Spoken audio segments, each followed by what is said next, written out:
Hello, my wonderful, wonderful friends. This is Roger Spur at Mudfossil University, and we are going to be talking about the Sphinx today. And who doesn't love the Sphinx? I mean, come on. Now, this is an extremely early picture. What I want you to focus in on is underneath the ear. You see this? You see that really dark strip there, and how dark it is under there, like something looks like almost like it's leaking. And you see these little stripes here. Can you see that?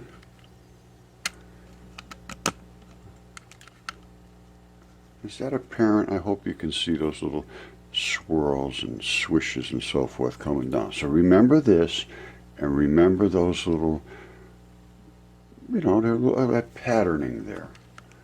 Okay, so don't forget now, there's our Sphinx. Now, let's take a look at this. Whoops, not that. We wanted that. Now, what are we looking at?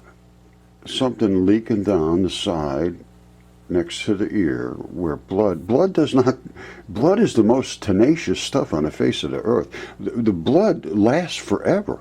Everybody thinks the blood is what goes away. It doesn't. Now, this is the patterning we saw under the neck. It's the muscles of the neck. Now, I have other shots here. Let's just run through this real quick. There's another shot of the side of the head and where underneath where the ear would be, and the things running out, because I'm going to show you some more shots of the Sphinx. It's quite apparent that it had been an actual living creature at one time. This is, these are very, very extreme details, but you can see all the patterning. I don't know how deep it went. I think this one is probably the best. Let's see if I think I focused in a little closer up here. Hold on. Let's see. Did I do it? Yes, I did. All right. Now, hopefully you can see the weave of the muscle. I mean, that's what it is. It's the only reason it's weaved around a guy's neck, or the Sphinx's neck. Now, you see, this is the kind of patterning you see around the neck. And this just shows you some more of the blood vessels that are running down the side of the head. Now, and what happens is that tubing is extremely tough. So the other stuff goes away, but the tubing stays, as I will show you now. All right, so far we've seen the blood running out from underneath the ear, and that's going to be on the other side as well. And of course the patterning of the muscles and these splits and so forth, which appear, in my estimation, it's due to the fact that there is a fluffy pad there, which would more likely separate and sort of settle, creating that fissures. It's not like they put blocks and you're blocking a block. If you really look close at this, and I have, it's 100% biological. All right, here's another pretty good shot showing the veins, arteries, or whatever it is coming down this side, and I think it's a vein.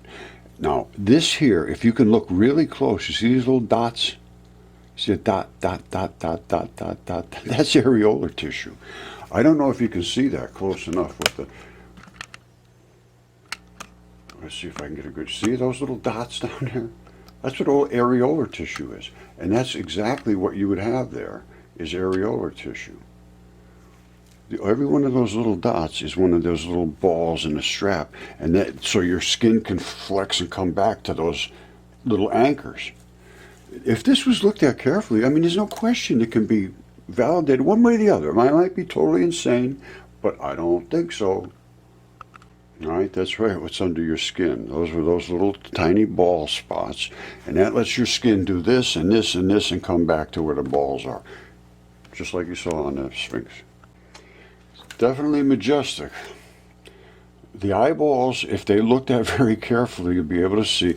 You can see, I can see things that most people won't see because I understand the process of what's called nucleophilic substitution.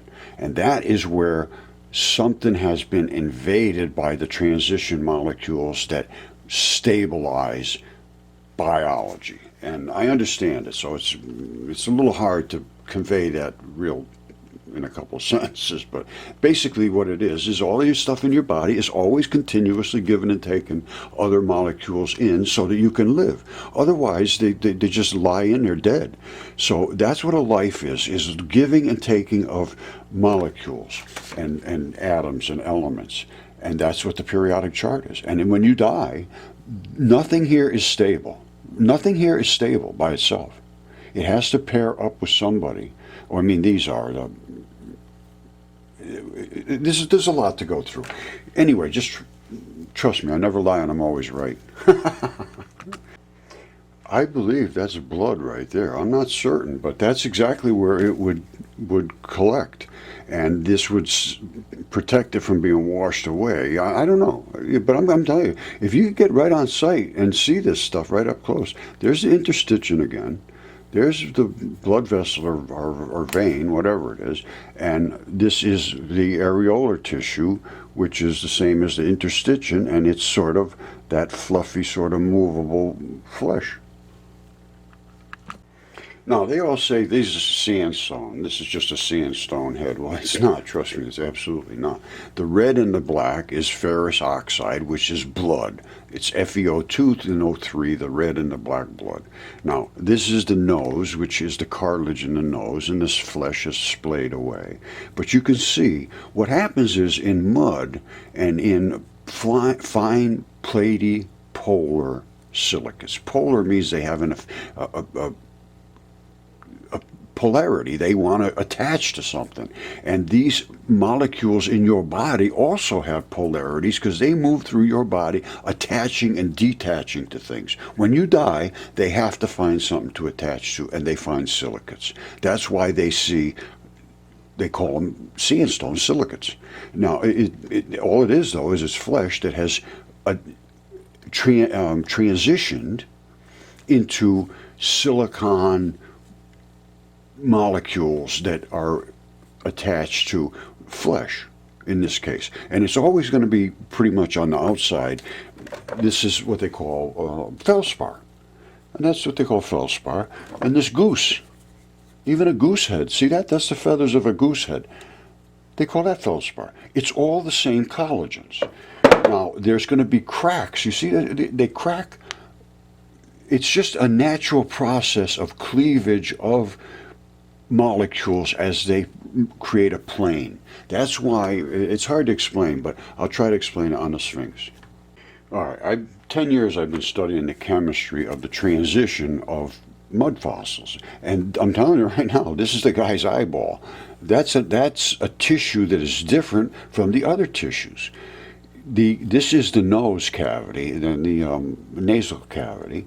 These splits and seams are literally fractures of molecules bonding in geometrical patterns that sort of create fissures and splits, but a lot of it is due to the pattern of the muscles as well. You know, your cheeks lift up when you smile, and there's a lot of extra interstitium in there, which is the fluffy stuff that they call it areolar tissue, and it's kind of puffy, and it is separated in these lines in this particular case. Now, okay, I'm going to leave it at this. Now, this is Robert Schoch, and he has been talking about the Sphinx, and I was talking to somebody who apparently is a friend of his or knows him or whatever. And I brought it up, and I said, I don't think he's right about, you know, the things. And, you know, and the guy was very, very nice. It didn't come to a real argument or anything. I just said, I have a totally different interpretation of things, and I have some evidence to support. And I'd like to engage with Dr. Schoch, and I hope that will happen. I don't know who the guy was I was talking to. I can't remember. He just contacted me out of the blue, and I didn't get his name or anything, so I have no clue who it was. But I would appreciate it if whoever sees this and knows Professor Schoch, they would have him contact me, because I think I have some pretty valid information, and it changes a lot of things. And I don't, I'm too old to get so deep into this. I go out to all these places. I can't do that. I need somebody else to take the reins and do these things. And I'm not considered anybody because I don't have these initials behind my name or in front of them or anywhere around them. So that's just where I'm at. I'd appreciate it if I had some contact. If we really would, I'd like to get this stuff, mud fossils, really understood well. And we are going to start a school. I've had some contact with other people. It looks like it's going to happen. I hope. It's been 10 years and it's been a real struggle. I'm going to tell you that right now. So I'm hoping it just turns around. All right. I love you all. God bless you. And stay safe.